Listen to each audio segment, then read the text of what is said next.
Surprise online learning centre में आप लोगों का स्वागत है। मैं पढ़ाने आया हूँ आपको केमिस्ट्री। आप पढ़ने वाले हैं आज मोल, तुल्यांक, अणुभार और तुल्यांकी भार के बारे में कि कैसे मोल निकालते हैं, कैसे तुल्यांकों की संख्या निकालते हैं, कैसे अणुभार निकालते हैं और कैसे तुल्यांकी भार निकालते हैं। तो मोल और ये जो अपना मोल है यानी मोल, और ये एक अपना आता है जो है तुल्यांक या फिर हम इक्विवेलेंट यानी तुल्यांक। अब इसकी संख्या कैसे निकाली जाए, इसको अगर सबसे पहले मतलब आसानी से समझना है तो उसके लिए हमें समझना होगा भाई अणुभार को यानी मॉलिक्यूल वेट और तुल्यांकी भार को यानी इक्विवेलेंट वेट। ठीक है, तो अब मोल और जो है तुल्यांक, इसको निकालने से पहले हम जानेंगे कि कैसे अणुभार निकालते हैं और कैसे तुल्यांकी भार। तो चलिए शुरू करते हैं। अणुभार और तुल्यांकी भार कैसे निकाला जाता है, तो सबसे पहले हम सीखेंगे अणुभार निकालना। तो देखिए ध्यान दीजिए, अणुभार निकाला जाएगा। मैंने यहाँ पे एक टेबल दिया गया है, हाइड्रोजन, हीलियम, लिथियम, बेरिलियम से लेके जो है EU आरिक तक, यानी इसे हम गोल्ड कहें, स्वर्ण कहें तो वो भी चलेगा। तो यहाँ तक हमने दिया हुआ है। इसमें देखिए इंपॉर्टेंट कौन कौन से हैं कि जनरली किस किस से पूछा जाता है। बहुत इंपॉर्टेंट आता है हाइड्रोजन, इसके बाद अगर हम आ जाए carbon, nitrogen, oxygen, fluorine, sodium, magnesium, aluminium, phosphorus, sulphur, chlorine और potassium, calcium, manganese, iron, copper और सिल्वर। यानी कि 1 2 3 4 5 6 7 8 9 10 11 12 13 14 15 16 17, यानी इन 17 का तो आपको आना ही आना चाहिए। क्या क्या हमने दिया गया, सबसे पहले हमने एक नंबर दिया है। तो ये जो 1 2 3 4 5 6 वाला नंबर है, इसको हम उसका परमाणु क्रमांक बोलते हैं। इसे हम एटॉमिक नंबर बोलते हैं, परमाणु क्रमांक। और जो इसके बाद हमने दिया है 1 4 7 9 11 12, तो हाइड्रोजन का 1 हो गया, कार्बन का 12, नाइट्रोजन का 14, ऑक्सीजन का 16, फ्लोरीन का 19, सोडियम का 23, मैग्नीशियम का 24, एल्युमिनियम का 27, फास्फोरस का 31, सल्फर का 32, क्लोरीन का 35.5। देखिए 35.5 होता है, दो लोग हैं यहाँ पे दिए गए हैं, एक तो क्लोरीन और एक कॉपर। इसका 35.5 लेंगे और कॉपर का जो है 63.5 लेंगे। तो ये जो है ये परमाणु भार कहलाता है, यानी क्या कहलाता है, एटॉमिक वेट कहलाता है। और इसी एटॉमिक वेट की सहायता से हम जो है मॉलिक्यूल वेट यानी कि अणुभार निकालेंगे। कैसे निकालेंगे, जैसे आपके पास कोई भी यौगिक दिया है, जैसे मैंने ले लिया कि आपके पास जो है H2O दिया गया है, तो एकदम सिंपल, आपको क्या दिख रहा है, H2O दिख रहा है। तो हाइड्रोजन 2 दिख रहे हैं, तो हाइड्रोजन का तो परमाणु भार 1 होता है, तो 2 हाइड्रोजन का कितना हो जाएगा, 2 हो जाएगा। और ऑक्सीजन का कितना, 16, यानी इसका कितना आ जाएगा, 18। आना ही आना चाहिए भाई। देखिए आप लोग छोटी क्लासेस में भी पढ़ गए होंगे, लेकिन जो नहीं पढ़ पाए उनको आज हम निकालना सिखा दे रहे हैं कि अणुभार कैसे निकालें। उनके लिए बहुत ही इंपॉर्टेंट ये टॉपिक है कि भाई अणुभार कैसे निकालें। तो देखिए H2O का हमने निकाल दिया। हम निकाल के चलिए जैसे NaOH का निकाल के दिखाइए। NaOH, Na का कितना होता है, 23, ऑक्सीजन का कितना होता है, 16, हाइड्रोजन का कितना होता है, 1, यानी कितना हो गया, 40। आना ही आना चाहिए, मुझे याद है पूरा।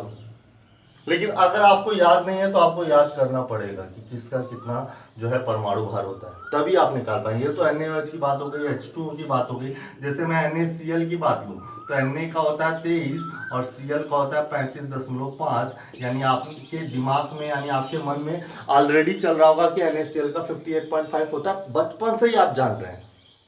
चलिए ठीक है।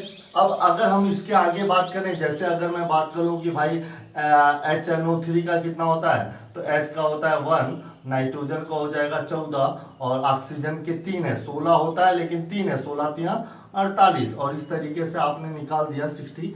वेरी गुड, बहुत ही इजी स्टेप है।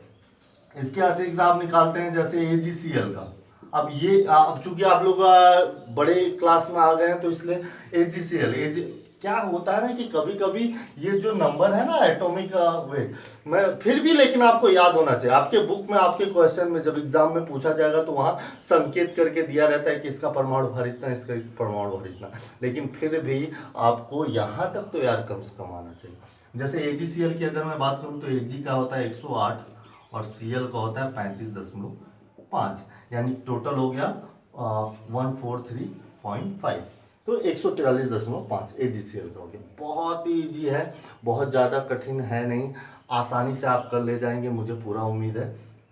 तो कोई भी यौगिक रहे, आपको क्या करना है, जैसे और भी बड़ा मैं अगर दे दूं, जैसे मैंने दे दिया K2SO4, तो K का होता है 39, तो 2K का हो गया कितना 78, सल्फर का हो गया 32, ऑक्सीजन का हो गया 16, 16 दूनी 32, 16 चौक 64, तो 16 चौक 64, यानी 8 2 10 4 14, हाथ से लगे 1, 6 3 9 10 7 17 114। एकदम आसान तरीके से आपको जो है K2SO4 का भी निकालना आ जाएगा। यानी कि ये टेबल अगर आपको याद है तो किसी का भी अणुभार वो चाहे कितना ही बड़ा क्यों ना हो, आपको लग गया चलो C6H12O6 ग्लूकोज का निकालना बहुत बड़ा बहुत हार्ड लगा, अरे बिल्कुल नहीं है।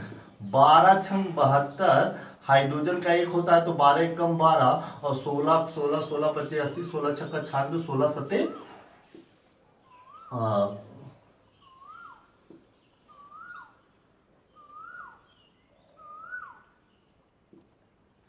16 छक्के 96 ना।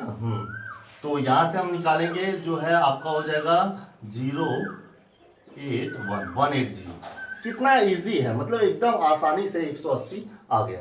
चलिए इसके बाद आप निकालते कि चलिए इससे भी हार्ड दे दीजिए सर, तो C12H22O11 यानी कि सुक्रोज, चीनी कहते हैं इसे। तो इसका कई बार पूछा जाता है, पूछा क्या जाता है कि मतलब हमें यूज होता है, अगर हम कोई क्वेश्चन सॉल्व कर रहे होते तो वहां पे सुक्रोज का हमें जो है अणुभार यूज करने के लिए दिया जाएगा कि कैसे होगा। तो ऑक्सीजन 12 है, 12 ब्रह्म में 144, हाइड्रोजन का एक होता है तो 22 है, और 16 गुणे 100 यानी कि कितना हो गया, ये आपका जो है 176 हो जाएगा मेरे ख्याल से। तो 176 इसको जोड़ेंगे तो 342 आ जाएगा। मुझे याद है 342 होता है सुक्रोज का, लेकिन आप इसे ऐड करेंगे तो 342 आ जाएगा। तो ये तो था कि अणुभार कैसे निकाले, बहुत इजी स्टेप है। अब सवाल उठता है कि तुल्यांकी भार कैसे निकाले। तो तुल्यांकी भार जो होता है, यानी कि अब अगला स्टेप है हमारा कि नंबर 1 तो ये था, नंबर 2 है अपना तुल्यांकी भार कैसे निकाले। यानी अगर ये हमें निकालना है तो हमें ये ध्यान देना होगा कि जो तुल्यांकी भार होता है वो तुल्यांकी भार असल में अणुभार बटे n होता है। अगर आपको n की पहचान आ गई, अगर आपने n की पहचान कर लिया कि n कितना होगा, तो अणुभार तो आप जान ही गए हैं कैसे निकाला जाएगा।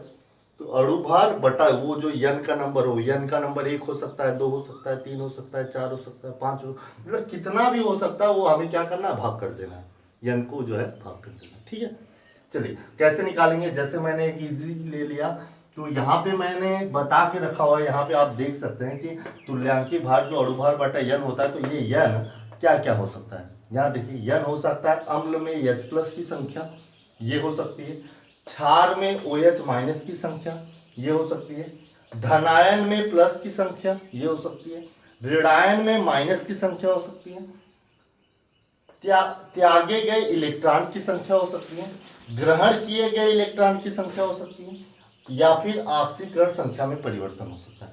मैं कहूंगा अगर आप लोग इसे जो है वीडियो देख रहे हैं और आज तक आप ये सब नहीं जाने थे तो पॉज करिए और आसानी से इसे पहले नोट कर लीजिए, उसके बाद फिर जो है करना शुरू करिए। देखिए हम क्या बता रहे हैं।